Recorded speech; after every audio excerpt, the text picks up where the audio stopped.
Hi, my name is Corey, and today I'm going to share with you an amazing recipe idea from Crock Pot. Today we're going to be doing pulled pork in our slow cooker, and then we're going to turn that delicious pulled pork meat into a sandwich, a soup, and a quesadilla. I'm going to show you how to take one roast and make 3 different meals. So let's get started.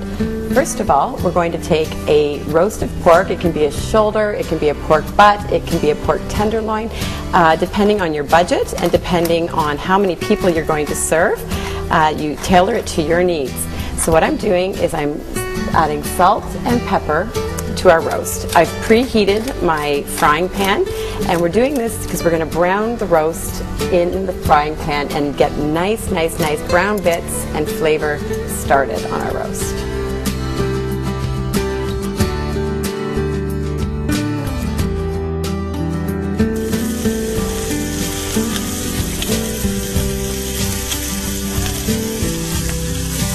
Okay, now that our roast is browned on all sides, we're going to bring this over to our crock pot. I love using my slow cooker. It is a hands-free way to cook your meals. Often when you're entertaining, you have so many details that you need to take care of that it's fabulous to have your crock pot doing your work for you. So what I'm doing is taking my brown pork roast, I'm putting it into my crock pot slow cooker, and then here's the thing. Now all you have to do is add a few little ingredients and set the timer and let it go, and you're free to go and enjoy yourself. So what I'm doing is I'm just cutting up a couple onions. This is where you can use your taste buds to suit what you like. If you like lots of onion, go ahead. But basically what I'm going to do is add a little bit of moisture, add some vegetables that would give us a nice soup stock, because we're going to, after we've cooked our roast, we are going to be making a soup with our leftovers if we happen to have any pulled pork leftovers.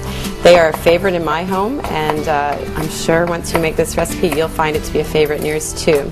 I've just chopped up 1 celery stalk, and then I'm going to do a carrot. Now I've washed this carrot. You can peel it if you like, but as long as you give it a good scrub and take off any bits, that's great. But a peeler, you know, some people like to take it off.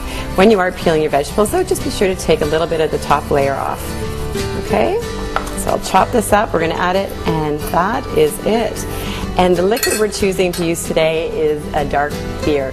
You could add some water, you could add some wine, you could add some chicken stock. So use your imagination or to what your family would like. So we're just going to add this. Look at the foam. Lovely. We're going to set our timer to low if we're going to be cooking for 6 to 8 hours, or high if we're in a bit of a rush and we want to be done in 4 hours. We set our lid on, and the important part of using your crock pot is having a tight-fitting lid. This allows the heat to remain inside, bring your food up to a safe temperature, and one tip you always need to remember when using your slow cooker is to never peek, and that's why you have a glass lid, so you can see what's happening inside there. So we're going to let our roast sit for 4 to 8 hours, and when we're ready, we're going to pull it out and have our next meal in hand. So what I've done now is fast forward.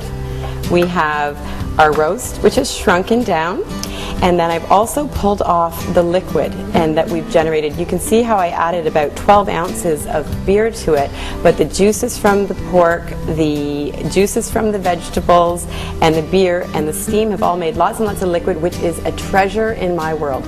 So you never throw this out. This is the base of your soup stock. So we'll save this for our soup, and then we're going to go over here, and this is what our meat looks like when it's been cooked. You can see that it's tender.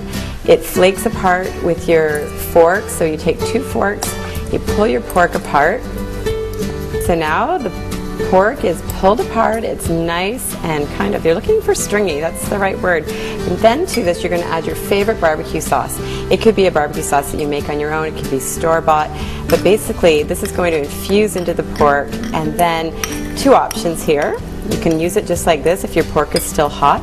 This can go right back into your crock pot if you're serving a large party, and then you serve it buffet style. So you have your pulled pork mixed in with your barbecue sauce in the crock pot, so it's holding its heat for your buffet service, or you're just serving it like this. Now, as I mentioned before, if you are lucky enough to have leftovers, these leftovers are extremely valuable for the next day.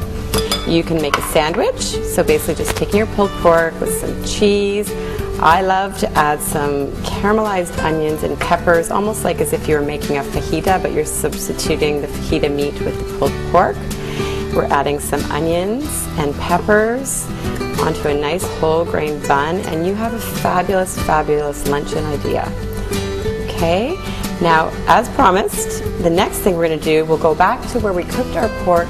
We've drained off the juice and the liquid that was cooked from it, and we're going to be using that. As you can see, I've put this in the refrigerator, and to the top will rise the fat. And when you're cooking with a roast of pork, often there is quite a bit of fat, but don't worry about it. There's a lot of flavor, and when you refrigerate the stock, you can just pull that right off, okay? So that white, and then you've got a very lean, flavorful, delicious, delicious stock.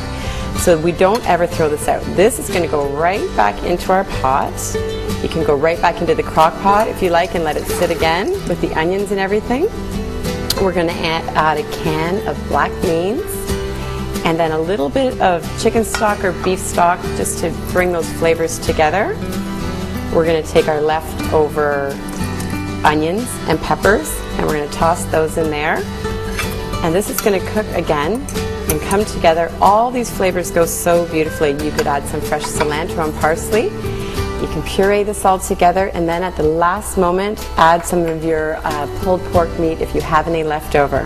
For these ideas and so many more, check out your crockpot.ca website.